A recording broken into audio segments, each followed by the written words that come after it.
जय हिंद दोस्तों, स्वागत है आप सभी का एक नई वीडियो में। इस वीडियो में हम लोग बात करेंगे ज्ञान बिंदु जीएस पब्लिकेशन के द्वारा जो डेली टेस्ट सीरीज चलाई जा रही है उसे ही हम लोग कवर करते हुए आगे बढ़ रहे हैं। आज हम लोग कवर करेंगे साइंस और टेक्नोलॉजी का पोर्शन। इसमें क्वेश्चन की संख्या होंगे कुल 50। कुल क्वेश्चन कितना होगा? कुल क्वेश्चन होगा 50। ये टेस्ट जो है एप्लीकेशन पे 4 जुलाई को करवाया गया है और आज डेट है 5 जुलाई, यानी एक दिन बाद आप लोग को इसका वीडियो प्रोवाइड करवाया जाता है। हाँ, इसका पीडीएफ चाहिए और इसका हैंड रिटन नोट्स चाहिए जो सर के द्वारा पढ़ाया जाता है। तो उसके लिए आपको मेरा टेलीग्राम पे पेड ग्रुप ज्वाइन करना पड़ेगा। उस पेड ग्रुप का फ़ी है मात्र 11 रुपये 1 मंथ का। ठीक है, तो आप लोग अगर ज्वाइन करना चाहते हैं तो आप मेरे से आके टेलीग्राम पे बात कर लीजिए और फिर आपको वहाँ पे ज्वाइन करवा दिया जाएगा। चलिए क्वेश्चन स्टार्ट करते हैं। चुंबकीय क्षेत्र में धारावाही चालक लगने वाले बल की दिशा किस नियम से जानी जाती है? देखिए, चुंबकीय क्षेत्र में जो है, सबसे पहले ये जान लीजिए कि चुंबकीय क्षेत्र का खोज किसने किया था। तो चुंबकीय क्षेत्र का खोज किया था ऑस्टेड। किसने किया था? और स्टेड भी कहीं कहीं लिखा रहता है और ऑस्ट्रेड भी कहीं कहीं लिखा रहता है। और एक बात मैं बता दूं कि चुंबकीय क्षेत्र में जो धारावाही चालक लगने वाले बल की दिशा का बात कर रहा है। ठीक है, देखिए, चुंबकीय क्षेत्र का जो है वाम हस्त का नियम, इसमें बल की दिशा का पता चलता है। तो वाम हस्त के नियम में 3 चीज़ का पता चलता है, ये आप लोग को जानना चाहिए। फ्लेमिंग के वाम हस्त के नियम से 3 चीज़ का, यानी 3 फिंगर का हम लोग प्रयोग करते हैं उसमें। एक होता है 4 फिंगर, जो कि 4 फिंगर से हमें चुंबकीय क्षेत्र की दिशा का पता लगता है। मिडिल फिंगर से हमें धारा की दिशा का पता लगता है और अंगूठा से हमें जो है बल की दिशा का पता लगता है, जिसका आंसर हो जाएगा फ्लेमिंग के वाम हस्त का नियम। और ये भी जान लीजिए, फ्लेमिंग के दाएं हस्त के नियम से प्रेरित दिशा का पता लगता है। किसका? प्रेरित दिशा का पता चलता है फ्लेमिंग के दाएं हाथ के नियम से। निम्न में से कौन सा एक स्व स्थानीय संरक्षण का उदाहरण नहीं है? देखिए, स्व स्थानीय मतलब हुआ कि जो जहाँ पे है बस, मतलब कि जैव विविधता होता है। जैव विविधता के बारे में आप लोग जानते होंगे। जैव विविधता संरक्षण जो 2 प्रकार के होते हैं, एक होता है स्व संरक्षण और एक होता है बाह्य संरक्षण। स्व संरक्षण का मतलब है कि जहाँ पे जो पक्षी रह रहा है वहीं पे उसको संरक्षण दे दिया गया है, और एक होता है कि उसे एक स्थान से लेकर दूसरे स्थान पे ले जाया गया, उसे बोलते हैं बाह्य संरक्षण। तो इसमें बोल रहे हैं स्व संरक्षण, यानी स्व स्थानीय संरक्षण नहीं है। तो वन्य जीव अभ्यारण्य वहीं बनाया जाता है जहाँ पे जो पक्षी या जहाँ पे जो पशु या पौधा है वहीं पे उसको सारी संरक्षण दी जाती है। राष्ट्रीय उद्यान भी उसी प्रकार का होता है और जीव मंडल रिजर्व भी उसी प्रकार का होता है। लेकिन चिड़ियाघर जो है, चिड़ियाघर में अन्य जगह से जो है पशु पक्षी लाए जाते हैं और उसे रखा जाता है। तो ये जो है स्व स्थानीय में नहीं आएगा, ये आ जाएगा बाह्य स्थानीय में, बाह्य स्थानीय संरक्षण। शिशुओं में दूध के प्रोटीन को थक्का बनाने के लिए कौन सा विशेष एंजाइम का प्रयोग किया जाता है? तो विशेष एंजाइम वो हो जाएगा रेनिन। क्या हो जाएगा? रेनिन। निम्नलिखित कथनों में से कौन सा कार्बन निषेचन का सर्वोत्तम परिभाषा है? तो कार्बन निषेचन का सर्वोत्तम परिभाषा जो है, वायुमंडल में कार्बन डाइऑक्साइड की बढ़ी हुई सांद्रता के कारण बढ़ी पादप वृद्धि, इसे ही कार्बन निषेचन बोलते हैं। इसे ही क्या बोलते हैं? कार्बन निषेचन बोलते हैं। और ये जो है वायुमंडल में कार्बन डाइऑक्साइड की बढ़ी हुई सांद्रता के कारण पृथ्वी पर बढ़ा हुआ तापमान, इसे क्या बोलते हैं? आप लोग जानते होंगे, इसे बोलते हैं ग्लोबल वार्मिंग। यह 1 टन कार्बन डाइऑक्साइड या 1 टन कार्बन डाइऑक्साइड के वैश्विक तापमान के बराबर अन्य हरितगृह गैसों के उत्सर्जन का अधिकार, इसे बोलते हैं 1 कार्बन क्रेडिट। क्या बोलते हैं? 1 कार्बन क्रेडिट। ठीक है, पता चलेगा। लेकिन इसका सर्वोत्तम परिभाषा जो होगा यही होगा, वायुमंडल के कार्बन डाइऑक्साइड की बढ़ी हुई सांद्रता के कारण बढ़ी हुई पादप वृद्धि ही कार्बन निषेचन कहलाती है। नेक्स्ट है, निम्नलिखित में से पीतल किसका उदाहरण है? पीतल जो है, देखिए, पीतल बना होता है तांबा और जस्ता का, तांबा जस्ता का मिश्र करके बना है, इसका मतलब ये जो है मिश्र धातु है। किसी निश्चित समय में किसी निश्चित प्रतिरोध वाले चालक में उत्पन्न ऊष्मा विद्युत धारा के वर्ग के समानुपाती होता है। क्या होता है? विद्युत धारा के वर्ग के समानुपाती होता है। नेक्स्ट है, एक बंदूक से छोड़ी जाने वाली गोली द्वारा तय की गई अधिकतम दूरी 3920 मीटर है। देखिए, अगर एक जगह से छोड़ा गया जैसे गोली, ये परवलयाकार में जाएगा, प्रक्षेप गति करते हुए जाएगा, इस प्रकार ये यहाँ पे आके गिरेगा। इसका दूरी दे रखा है 3920 मीटर। गोली का वेग है, गोली का वेग क्या होगा ये पूछ रहा है। क्वेश्चन बहुत ही आसान है, लेकिन इसका फॉर्मूला अगर आपको पता होगा तभी आप इसे सॉल्व कर पाइएगा। इसका फॉर्मूला है R बराबर u square sine 2 theta by g. ठीक है, देखिए, ये अगर अधिकतम दूरी, यहाँ पे क्या लिखा है? अधिकतम दूरी। अधिकतम दूरी तभी जाएगा जब कोण का मान जो है 45 डिग्री होगा। तो यहाँ पे 2 थीटा की जगह पे आपको 45 डिग्री लेना पड़ेगा, और इसको जब आप सॉल्व कीजिएगा फिर आपका सॉल्व हो जाएगा और इसका आंसर आ जाएगा 196 मीटर प्रति सेकेंड। नेक्स्ट है, थायराइड या अवटु ग्रंथि से निकलने वाले हार्मोन में जब अनियमितताएं उत्पन्न होती है तब कौन सा रोग होता है? देखिए, क्रिटिनिज्म रोग जो है थायराइड ग्रंथि में अनियमितता यानी कमी के कारण जो थायरोक्सिन हार्मोन निकलती है उसकी कमी के कारण होता है। ये बच्चों में होता है। क्रिटिनिज्म रोग किसमें होता है? बच्चों में। मिक्सोडीमा रोग जो होता है ये वयस्क में होता है, थायरोक्सिन हार्मोन की कमी के कारण। घेंघा रोग आप लोग को पता होगा कि आयोडीन की कमी के कारण होता है, और थायरोक्सिन हार्मोन जो निकलता है उसमें आयोडीन का एक बहुत बड़ा महत्व है। जब आयोडीन नहीं रहेगा तो थायरोक्सिन हार्मोन निकलने के लिए थायराइड ग्रंथि को थोड़ा सा ज़्यादा मेहनत करना पड़ता है, और थोड़ा सा ज़्यादा मेहनत करने के कारण जो है वहाँ पे सूज जाता है, मतलब थोड़ा सा फूलने लगता है, और फूलने लगता है जिसे घेंघा रोग कहा जाता है। तो इनमें से सभी इसका आंसर हो जाएगा। निम्नलिखित में से कौन सी अभिक्रिया थर्मिट अभिक्रिया है? कौन सी अभिक्रिया है जो थर्मिट अभिक्रिया है? ये आप मुझे कमेंट बताइएगा, ठीक है। एक क्वेश्चन मैं आप लोगों के लिए अब डेली छोड़ दिया करूँगा, वो आप मुझे कमेंट बताइए। थर्मिट अभिक्रिया बहुत ही आसान सा क्वेश्चन है, आप थोड़ा सा दिमाग लगेगा आपको समझ में आ जाएगा। बाकी समझ में नहीं आए तो आप कमेंट में बताइएगा, मैं आपको समझा दूंगा। पाए बंधन की शक्ति सिग्मा बंधन की तुलना में कम होती है। पाए बंधन की शक्ति जो है सिग्मा बंधन की तुलना में कम होती है। इसे आप रट लीजिएगा, इसका कोई लॉजिक नहीं है। जैसे 2 और 2 4 होता है, आप बोलिएगा 2 और 2 4 क्यों होता है, तो इसका कोई लॉजिक है नहीं। उसी प्रकार से इसे भी आप रख लीजिएगा। एक मोटर गाड़ी जिसका द्रव्यमान 500 केजी है, एक मोड़ पर मुड़ती है। मोड़ की त्रिज्या 60 मीटर है। यदि घर्षण गुणांक 0.75 हो तो मोटर गाड़ी का महत्तम चाल क्या होगी? इसमें मोटर गाड़ी को मोड़ा जा सकता है। एकदम आसान सा क्वेश्चन है। इसका फॉर्मूला है v बराबर √μ/g/r। इस फॉर्मूला को आप इसे सॉल्व कीजिएगा। म्यू का मान हो जाएगा 0.75 जो यहाँ पे दिया हुआ है। जी का मान आपको पता है 9.8 होता है, और आर का मान 60 मीटर दिया हुआ है। इसे आप जब सॉल्व कीजिएगा तो 21 मीटर प्रति सेकंड इसका आंसर आ जाएगा। और अगर आप लोग सॉल्व नहीं कर पा रहे हैं तो पेड ग्रुप से ज्वाइन हो जाइए। वहाँ पे आपको जो हैंड रिटेन नोट्स दिया जाएगा उसमें आपको सॉल्व किया हुआ मिलेगा। निम्नलिखित कथनों पर विचार कीजिए। संतृप्त वसा स्वास्थ्यवर्धक होते हैं, गलत है। और संतृप्त वसा स्वास्थ्य के लिए हानिकारक होते हैं, ये भी गलत। देखिए, संतृप्त वसा जो है वो स्वास्थ्य के लिए हानिकारक होते हैं, ठीक है, तो ये गलत ही हो गया। और संतृप्त वसा स्वास्थ्य के लिए स्वास्थ्यवर्धक होता है यानी अच्छा होता है, ये भी गलत ही है। तो दोनों उल्टा लिखा हुआ है, तो ना तो एक ना तो दो होगा। अब बोलिएगा संतृप्त वसा क्या होता है और संतृप्त वसा क्या होता है? संतृप्त वसा जो जंतु से प्राप्त किया जाता है, जो जंतु से प्राप्त किया जाता है, इससे घी मक्खन ये सभी जो है संतृप्त वसा है। ये जो है स्वास्थ्य के लिए हानिकारक होते हैं। लेकिन आप बोलिएगा घी तो लोग बोलते हैं खाना चाहिए, लेकिन अधिक मात्रा में नहीं खाना चाहिए। जितना आपका बॉडी अलाउ करता है उतना ही खाना चाहिए, ठीक है। संतुलित वसा जो है जब बॉडी में जाता है तो वो कोलेस्ट्रॉल के रूप में धमनी के निचली परत में जमने लगता है, और निचली परत में जब जमने लगेगा धमनी के, तो ब्लड का जो फ्लो है वो धीरे धीरे अवरोध होने लगता है यानी रुकने लगता है, और जिसकी वजह से धमनी फट जाती है और व्यक्ति की मृत्यु हो जाती है, जिसे हार्ट अटैक के रूप में आप लोग जानते हैं। और असंतुलित वसा में आता है जैसे सरसों का तेल, मतलब यानी कि पौधे से जो प्राप्त करते हैं उसे असंतुलित वसा में लेते हैं। उसे आप लोग यूज कीजिए, लेकिन सोच समझ के कमी मात्रा में यूज करना चाहिए। कशेरुकी के वृषण में शुक्राणुओं का निर्माण किस कोशिका विभाजन के फलस्वरूप होता है? तो ये हो जाता है आपको मियोसिस द्वारा। किसके द्वारा? मियोसिस द्वारा। वैज्ञानिकों की टीम में किसने सर्वप्रथम अंटार्कटिका के ऊपर ओजोन छिद्र का पता लगाया था? वो थे ब्रिटिश टीम। कौन थे? British team. और कब पता लगाए थे? 1985 में। कब पता लगाए थे? 1985 में। और इसके अध्यक्ष यानी इसके हेड कौन थे उस समय? ब्रिटिश टीम के इसके हेड थे जोसेफ फरमान। कौन थे?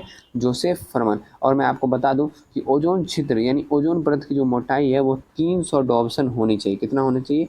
300 डॉप्सन यूनिट होना चाहिए ओजोन की मोटाई। अगर वो 220 डॉप्सन से कम होने लगी, इसका मतलब है कि ओजोन छिद्र होना स्टार्ट हो गया, यानी वो बहुत ज़्यादा हानिकारक होने लगा है। निम्नलिखित में से कौन सा एक विद्युत चुम्बकीय तरंग की घटती हुई आवृत्ति का सही क्रम है? मैं पिछला जो क्लास साइंस का दिया हूँ उसमें मैं इसके बारे में बताया हूँ। देखिए, सब आवृत्ति के अनुसार इसे अगर आप देखते हैं तो सबसे अधिक हो जाएगा गामा किरण, ठीक है। घटती हुई बोला ना, सबसे अधिक हो जाएगा गामा किरण, क्योंकि तरंग दैर्ध्य जो है गामा किरण का सबसे अधिक होता है। तो आवृत्ति जो है गामा किरण का सबसे कम होगा। आवृत्ति और तरंग दैर्ध्य में विपरीत है। आवृत्ति अधिक होगा, तरंग दैर्ध्य कम होगा। तरंग दैर्ध्य अधिक होगा, आवृत्ति कम होगा। तो सबसे अधिक हो जाएगा गामा किरण।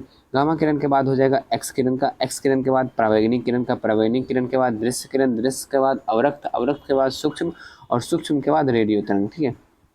ये सब आपको ऐसे नोट में लिखा हुआ मिल जाएगा, लेकिन पेड ग्रुप में आपको ज्वाइन होना है तो आप टेलीग्राम पे आके मुझसे बात कर सकते हैं, जिसका चार्ज है 1 मंथ का मात्र 11 रुपये, ठीक है। तो इसका आंसर हो जाएगा उस हिसाब से आपका गामा किरण, एक्स किरण और पराबैंगनी अवरक्त किरण। नेक्स्ट है, मानव शरीर में रुधिर परिसंचरण का सही क्रम क्या है? मानव शरीर में रुधिर परिसंचरण का सही क्रम क्या है? देखिए, रुधिर जो है सब प्रथम जो है दायां अलिंद में आता है। किस में आता है? दायां अलिंद में आता है। आप समझिएगा मेरा बात। चलो कि एक सेकंड मैं कोशिश करता हूँ कि हर्ट बन जाए, ठीक है। सिर्फ आप समझने का कोशिश कीजिएगा, मैं जो आपको समझाने का कोशिश कर रहा हूँ, ठीक है। मानिए कि ये हर्ट है, कुछ ऐसा शेप, ठीक है। ये हो गया दायां अलिंद, दायां निलय, बायां अलिंद, बायां निलय, ठीक है। सर्वप्रथम जो रक्त है सबसे पहले आएगा दायां अलिंद में। सर्वप्रथम कहाँ आएगा? दायां अलिंद में आएगा। इस समय जो है इसके पास CO2 इसमें रक्त में ऐड होता है, यानी अशुद्ध रक्त है ये, ठीक है। उसके बाद ये जो है इसमें आ जाएगा, किसमें? दायां निलय में। दायां निलय के बाद ये डायरेक्ट चला जाएगा फेफड़ा में। कहाँ जाएगा? फेफड़ा में। फेफड़ा के बाद आएगा बायां अलिंद में। बायां अलिंद के बाद कहाँ चला जाएगा? बायां निलय में। कहाँ जाएगा? बायां निलय में। और बायां निलय में अच्छी तरह से सब कुछ फिल्ट्रेट होके उसके बाद ये जो है पूरे शरीर में फैल जाएगा। अब आपको इसका आंसर पता हो गया होगा और इसका आंसर हो जाएगा दायां अलिंद, दायां निलय, फेफड़ा, बायां अलिंद। फेन प्लवन विधि से अयस्क को सांद्रित करने में अयस्क के कण झाग के साथ तैरने लगते हैं क्योंकि वो हल्के होते हैं। निम्नलिखित तत्वों में से कौन सा एक अम्लों से हाइड्रोजन प्रतिस्थापित कर लवण बनाएगा? तो ये हो जाएगा आपका जस्ता। वह प्रक्रिया या घटना जिसमें सामान्य लैंगिक जनन का स्थान पूर्ण रूप से अलैंगिक जनन ले लेता है क्या कहलाता है? तो ये क्या कहलाएगा बताइए? ये कहलाता है असंग जनन। क्या कहलाता है? असंग जनन। नेक्स्ट है, जल के वाष्पन की अत्यधिक उच्च उष्मा मुख्यतः किसका परिणाम है? तो ये मुख्यतः किसका परिणाम हो जाएगा?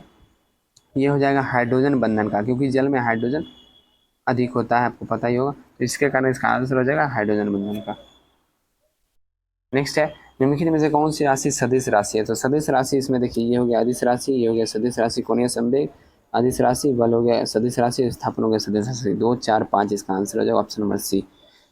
घोंघा द्वारा पौधे में होने वाला परागकण को क्या कहते हैं? देखिए, घोंघा द्वारा जो परागकण होता है उसे बोला जाता है मेलिकोफिली। क्या बोला जाता है? मेलिकोफिली। सिर्फ घोंघा है, घोंघा हो गया, सांप हो गया, और फिर ये गिलहरी हो गया, इस तीनों द्वारा जो परागकण किया जाता है उसे बोला जाता है मेलिकोफिली। एंटिमोफिली आप लोग जानते हैं, कीट के द्वारा जो परागन होता है उसे एंटिमोफिली। चिरेप्टोफिली हो जाएगा चमगादड़ के द्वारा, और जूफिली हो जाएगा जैसे कि हाथी हो गया, हाथी के द्वारा जो परागकण किया जाता है उसे जूफिली कहा जाता है। निम्नलिखित में से किस में ऑक्सीजन की ऑक्सीकरण अवस्था सबसे अधिक होगी? ऑक्सीजन की ऑक्सीकरण अवस्था जो O2 और O2, जब फ्लोरीन के साथ ऑक्सीजन का संयोजन किया जाता है तो यह सबसे अधिक ऑक्सीकरण ऑक्सीडेशन नंबर देता है। +1 या +2 हो जाएगा। बर्फ छूने पर हमें ठंडा लगता है, बिल्कुल सही बात है। बर्फ छूने पर हमारे शरीर से उष्मा का क्षय होता है, ये भी सही है। ए और आर सही है, आर ए की सही व्याख्या भी कर रहा है। विटकर के 5 किंगडम वर्गीकरण में यूकैरियोटिक्स को निम्न में से किस वर्ग में रखा गया है? देखिए, यूकैरियोटिक्स को निम्न में से किस वर्ग में रखा गया है? विटकर के जो 5 किंगडम है उसमें से फर्स्ट है मोनेरा, दूसरा है प्रोटिस्टा, तीसरा है फंगी, चौथा है प्लांटी और पांचवा है एनिमेलिया। तो इसमें से जो मोनेरा है वो आता है प्रोकैरियोटिक में, बाकी जो 4 हैं वो आते हैं यूकैरियोटिक में। बाकी 4 किस में आते हैं?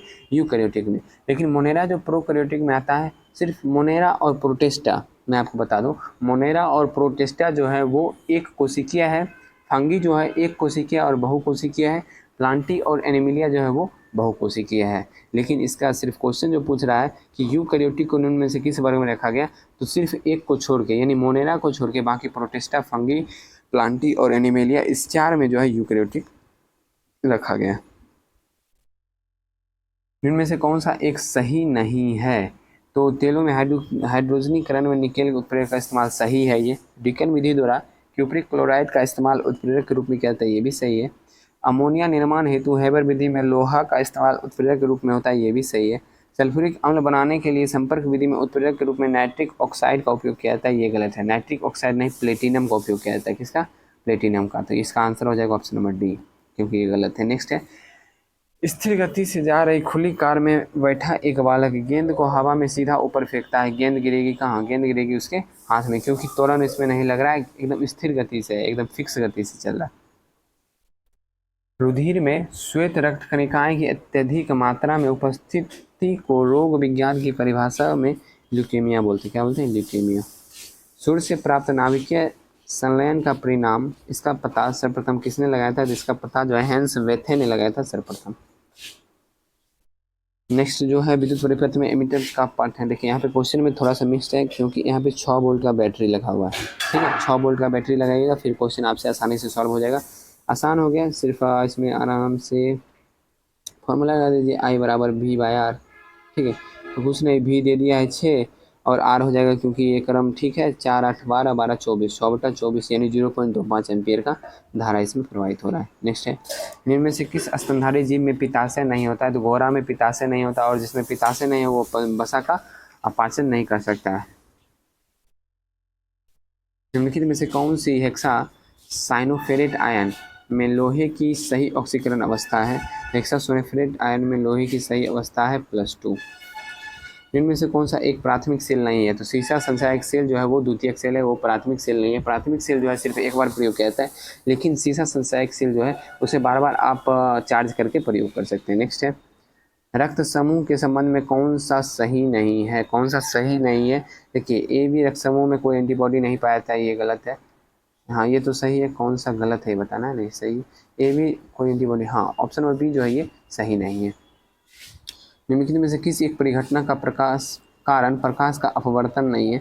तो दिन में आकाश का रंग नीला दिखाई देना प्रकाश का प्रकीर्णन के कारण होता है, ना कि अपवर्तन। जेट वायुयान 2 मैक के वेग से हवा में उड़ रहा है जबकि ध्वनि का वेग 330 मीटर प्रति सेकंड है, तो वायुयान की चाल कितना होगा? देखिए, जितने मैक है उतना गुना हो जाएगा, तो 330 गुना 2 यानी 660। अगर 3 मैक से चल रहा है तो 3 गुना कर दीजिए, 4 मैक से चल रहा है 4 गुना कर दीजिए। कौन सा विकल्प सही नहीं है? सेब का लाल रंग जेंथोफिल, बिल्कुल गलत है क्योंकि सेब का जो लाल रंग होता है वो एंथोसाइनिन के कारण होता है। किसके कारण? एंथोसाइनिन। इसका आंसर ऑप्शन नंबर ए हो जाएगा। टमाटर का लाल रंग लाइकोपिन सही है। पपीता का पीला रंग कैरिका जेंथिन सही है। गाजर का कैरोटीन सही है। नागासाकी पर संयुक्त राज्य अमेरिका द्वारा गिराए गए परमाणु बम में किसका प्रयोग किया गया? देखिए, नागासाकी पे जो सबसे पहले पूरा डिटेल में जान लीजिए। 6 अगस्त 1945 को हिरोशिमा पर बम गिराया गया था जिसका नाम था लिटिल बॉय, और इसमें प्रयोग किया गया था यूरेनियम। किसका प्रयोग किया गया था? यूरेनियम। और 9 अगस्त 1945 को नागासाकी पर बम गिराया गया था जिसका नाम था फैटमैन। फैटमैन बम में जो यूज किया गया था प्लूटोनियम। फैटमैन बम में प्लूटोनियम 9 अगस्त, ठीक है, और 6 अगस्त में यूरेनियम। एनोडीकरण के द्वारा किस धातु को संरक्षण से बचाया जाता है? एनोडीकरण के द्वारा एल्युमिनियम पर एल्युमिनियम ऑक्साइड का परत चढ़ाया जाता है। नेक्स्ट है, निम्नलिखित कथनों पर विचार कीजिए। शीर्षस्थ विभाज्योतिकी पौधे में लंबाई वृद्धि के लिए उत्तरदायी, बिल्कुल सही है। पार्श्व विभाज्योतिकी पौधे में मोटाई वृद्धि के लिए प्रसिद्ध है, ये भी सही है। एक और दो दोनों सही है। उष्मा का स्थानांतरण निम्न में से किस विधि द्वारा सबसे तीव्र गति से होता है? तो विकिरण विधि द्वारा सबसे तीव्र गति से होता है। वैसे गैस में जो उष्मा का स्थानांतरण विकिरण से होता है, द्रव में संवहन से होता है और ठोस में चालन से होता है। मैलवेयर प्रेषित करने का सबसे सामान्य पाथवे कौन सा है? तो ईमेल है। मानव रक्त में श्यानता का कारण क्या होता है? देखिए, मानव रक्त में 3 प्रकार के प्रोटीन पाए जाते हैं जिसका नाम कौन कौन सा है? एल्बुमिन, ग्लोबुमिन और फाइब्रोनिजेन। ठीक है, एल्बुमिन, ग्लोबुमिन और फाइब्रोनिजेन। तो इस तीनों का निर्माण जो है यकृत में होता है और इसे हम लोग प्लाज्मा प्रोटीन के नाम से भी जानते हैं। लेकिन इसमें क्वेश्चन पूछ रहा है श्यानता का कारण कौन सा है? तो रक्त में प्रोटीन। रक्त में प्रोटीन, यही जो है श्यानता का कारण है। और रक्त में प्रोटीन जो है अगर आपसे पूछता है कि कौन सा प्रोटीन, तो इसका आंसर हो जाएगा एल्बुमिन। क्या हो जाएगा? एल्बुमिन। एल्बुमिन जो है श्यानता का कारण है। नेक्स्ट, किसी उत्तल लेंस की क्षमता 5 डायोप्टर है तो इस लेंस की फोकस दूरी क्या होगी? F बराबर 1/d फॉर्मूला लगा दीजिए। 1/d लगा रहे हैं तो 1/5 आ गया यानी 0.2 मीटर हो गया। ये किस में आ गया? 0.2 मीटर। और इसको सेंटीमीटर में चेंज करना है क्योंकि ऑप्शन में सेंटीमीटर में दिया गया है, तो गुना 1000 गुना 100 कर दीजिए। गुना 100 कीजिएगा तो 20 सेंटीमीटर इसका आंसर आ जाएगा। निम्नलिखित में से कौन सा एक कॉपर का खनिज नहीं है? कॉपर का खनिज पाइरोलूसाइट नहीं है क्योंकि ये मैग्नीज का खनिज है। नेक्स्ट है, एक गैस का द्रवित अवस्था किया जाता है कैसे? तो गैस है, गैस को द्रव में बदलना है तो दाब बढ़ाकर और ताप घटाकर आप द्रव्य की अवस्था में ला सकते हैं। 500 ग्राम द्रव्यमान के एक हथौड़े द्वारा 50 मीटर प्रति सेकंड के वेग से कील पर प्रहार किया जाता है। कील द्वारा हथौड़े को रोकने पर लगा समय 0.01 सेकेंड है। तो कील द्वारा हथौड़े पर होगा, यहाँ पे हथौड़े पर लगाया गया बल का मान। एकदम आसान सा क्वेश्चन है, इसमें फॉर्मूला लगाइए F बराबर ma। m तो दे रखा है 500 ग्राम, लेकिन a नहीं दे रखा है, त्वरण नहीं दे रखा है। तो a बराबर फॉर्मूला लगाइए v - u/t। तो v देखिए v हो जाएगा 0 और u दे रखा है 50 और t दे रखा है आपको 0.01 सेकेंड। तो आसानी से इसे जरा आप सॉल्व कीजिएगा तो ये आ जाएगा मंदन आ जाएगा 5000 मीटर प्रति सेकेंड स्क्वायर। उसके बाद आप फॉर्मूला पे बैठा दीजिए 500 गुना 5000 और 500 को आपको इसमें चेंज करना पड़ेगा केजी में, 1000 से गुना कर दीजिएगा, 500 पचे 2500 न्यूटन इसका आंसर हो जाएगा। यहाँ पे अगर आपको समझ में नहीं आ रहा है तो आप हैंड नोट्स जो आपको मिलेगा पेड ग्रुप में उसमें आपको सब कुछ समझ में आ जाएगा, क्योंकि वहाँ पे मैं सॉल्व कर चुका हूँ। नेक्स्ट है प्रतिवर्ती क्रियाएं का नियंत्रण कहाँ होता है, तो प्रतिवर्ती क्रियाएं का नियंत्रण जो है मेरु रज्जु से होता है। नेक्स्ट है रसदार टेस्टा किस फल के खाने योग्य भाग है, तो नींबू हो जाएगा, संतरा हो जाएगा, इस सब में रसदार टेस्टा खाने योग्य।